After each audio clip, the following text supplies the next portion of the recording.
जी नमस्कार, आप तमाम लोगों का स्वागत है दिव्य वैशाली एक्सप्रेस पर। भगवानपुर रेलवे स्टेशन पर बीते कई वर्षों से मांग चल रहा था फुट ओवर ब्रिज का। हमने भी दिव्य वैशाली एक्सप्रेस के माध्यम से लोगों को हो रही कठिनाई को दिखाया था। लगातार इस मुद्दे पर रेलवे ने भी जवाब दिया और आपको जानकर आश्चर्य होगा कि स्थानीय विधायक संजय कुमार सिंह ने केंद्रीय मंत्री पशुपति कुमार पारस के सामने बहुत सारी मांगे रखी, जिसमें फुट ओवर ब्रिज के साथ आरओबी का मुद्दा रहा। अब देखना दिलचस्प होगा कि कब तक तैयार होगा आरओबी और फुट ओवर ब्रिज का लगभग 50 to 60% काम हो चुका है। पिलर का काम हो चुका है, आपको नज़र भी आ रहा होगा बगल में कि फुट ओवर ब्रिज का पिलर का काम हो चुका है। और लगातार वैशाली एक्सप्रेस और भगवानपुर की आवाज़ के माध्यम से ये तमाम चीज़ उठ रही है। लेकिन सबसे बड़ी बात, पशुपति कुमार पारस एक्टिव नज़र आ रहे हैं, हाजीपुर के लोगों के बीच में कहते हुए नजर आ रहे हैं कि मैं आपका सेवक हूं, रामविलास पासवान के बाद मैं ही हूं। स्थानीय विधायक संजय कुमार सिंह ने क्या मांग रखी क्या नहीं, सुनिए संजय कुमार सिंह को।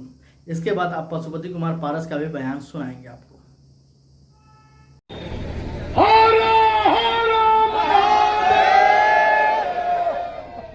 जो सबका कष्ट हरने वाला है वो कष्ट में कैसे रहेगा?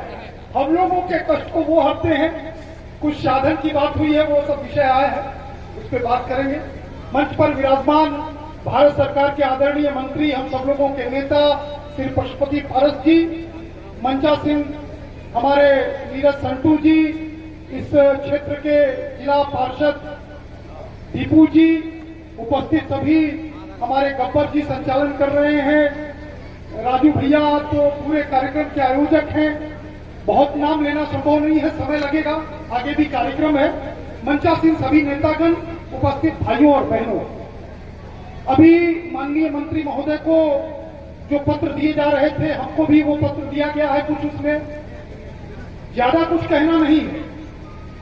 आरओबी का मांग उठा है, 2-3 विषय जो यहाँ से संबंधित है वो केवल हम आपके सामने रखना चाहेंगे। आरओबी बनाने की बात उठी है यहाँ से। आरओबी के विषय में हमने बिहार की विधानसभा में पुरजोर तरीके से आवाज उठाया था कि भगवानपुर बाजार के उत्तरी छोर पर जो फाटक है उस पर आरओबी का निर्माण कराया जाए। ये बिहार की विधानसभा में हमने इस विषय को पिछले सत्र में बहुत तगड़े ढंग से उठाया था। आप में से बहुत सारे लोगों ने इसको जाना और सुना भी होगा। आरओबी का विषय है, माननीय मंत्री महोदय यहाँ हैं, इस विषय को दिल्ली तक आना जाना है, उसका काम बंद पड़ा है। इसकी मांग पहले भी की गई थी। ये काम, हमारी भी अधिकारियों से बात हुई है, 2 महीने में इस काम को पूरा करने का समय लिया गया है। अभी काम बंद होने के पीछे हमने जब जानकारी प्राप्त की तो उसका टेक्निकल प्रॉब्लम है। उसके ऊपर जो गाटर लगेगा, उस गाटर को लगाने के पहले रेलवे का परिचालन बंद करना पड़ेगा, ट्रेनों की आवाजाही बंद करनी पड़ेगी। इसलिए वो थोड़ा समय चाहते हैं, लेकिन उनसे मैक्सिमम समय जो तय हुआ है वो 2 महीने का उन्होंने समय दिया है कि हम इस 2 महीने में फुट ओवर ब्रिज को तैयार करेंगे।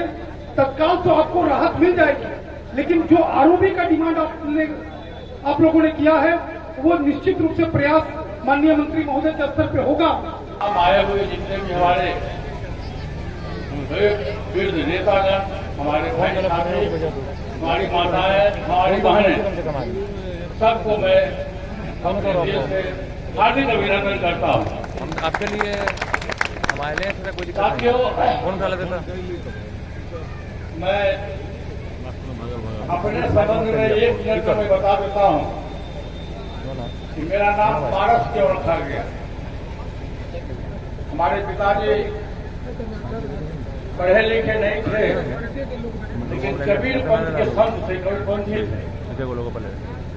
और मेरा ननिहाल बाबा नगरी कुशेश्वर स्थान में मेरा ननिहाल है, और मेरा जन्म भी वही हुआ जहां बाबा भोले कुशेश्वर नाथ का है।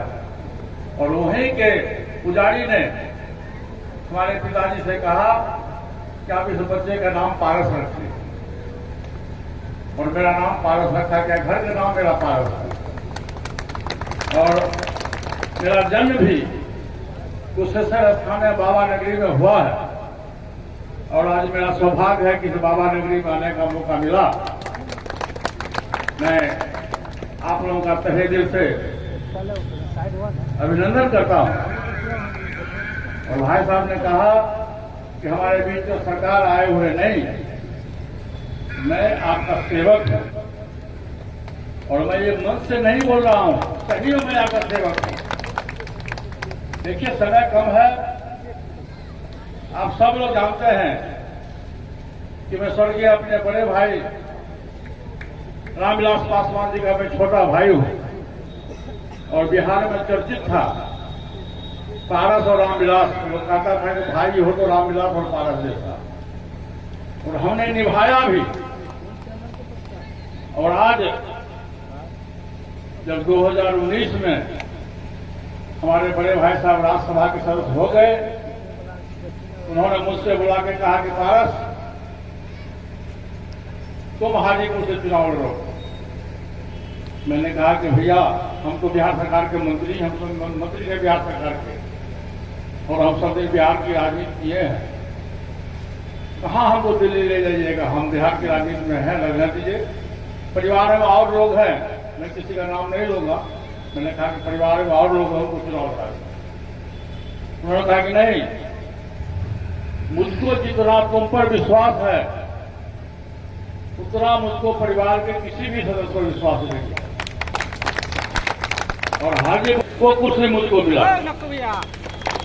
सबसे बड़ी बात यह है, पार्लियामेंट हाउस में जिस कुर्सी पर पासवान जी बैठते थे एज ए मिनिस्टर, ईश्वर की देन देखिए, बाबा भोले की देन देखिए, वही कुर्सी मेरे नाम से आवंटित हुआ।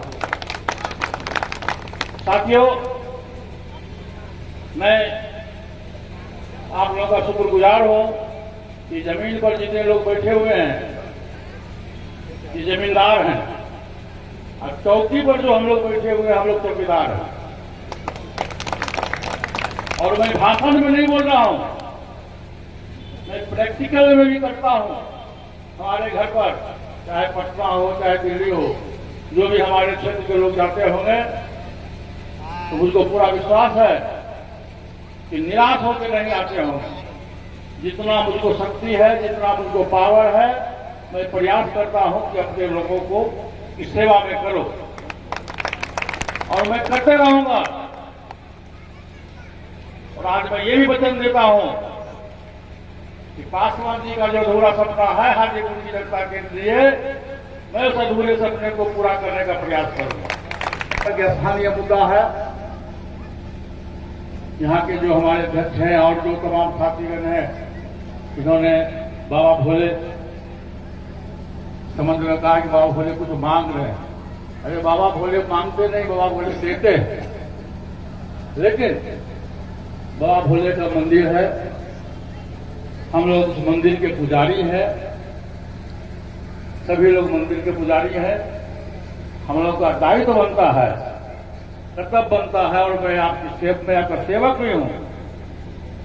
इस हैसियत से भी आप जो भी प्रस्ताव देंगे और जो संभव होगा मेरे लायक, मैं और हमारे भाई साहब जो हमारे यहाँ स्थानीय विधायक है संजय बाबू, आइए संजय बाबू इधर, हम दोनों भाई मिलकर यहाँ की जो समस्या है उसका मैं समाधान करूंगा। मैं आपको वचन देता हूं। इसलिए आपसे मेरा आग्रह है कि यहाँ की क्या समस्या है, चाहे दिवाली हो, चाहे सामुदायिक विकास भवन हो, जो भी आप लोग समुचित रूप से हमको देंगे। हाजीपुर लोकसभा सीट पर पशुपति कुमार पारस का लड़ना तय है। लगातार वो मेहनत कर रहे हैं। जिस तरह भगवानपुर के कार्यक्रम में उन्होंने बोला है कि जो मांग हो आप रखिए, हमसे जितना सक्षम होंगे हम, जितना हम में हिम्मत होगा, मैं करने का प्रयास करूंगा और मैं लगातार हाजीपुर का सेवक बना रहूंगा। रामविलास पासवान भी मुझे ही उत्तराधिकारी बनाए हैं और हाजीपुर का उन्होंने अपना एक किस्सा सुनाया 2019 लोकसभा चुनाव का, कैसे रामविलास पासवान ने उनको हाजीपुर चुनाव लड़ाया, जबकि वो मना भी कर रहे थे। आपने भी तमाम न्यूज़ पोर्टल पर देखा होगा 2019 लोकसभा चुनाव का, जहां पर रामविलास पासवान पशुपति कुमार पारस को हाजीपुर से चुनाव लड़ाया था। पशुपति कुमार पारस वहां पर भी डिनाई करते और मीडिया में बयान देते नजर आए थे कि मैं चुनाव लड़ना नहीं चाहता हूं, भैया के कहने पर मैं चुनाव लड़ रहा हूं। ये मीडिया का बयान, मीडिया में दिया हुआ बयान है पशुपति कुमार पारस का। लेकिन सबसे बड़ी बात भगवानपुर में, भगवानपुर सराय, हाजीपुर, महनार, कहीं भी आप पशुपति कुमार पारस को देखिए कि लगातार एक्टिव हैं।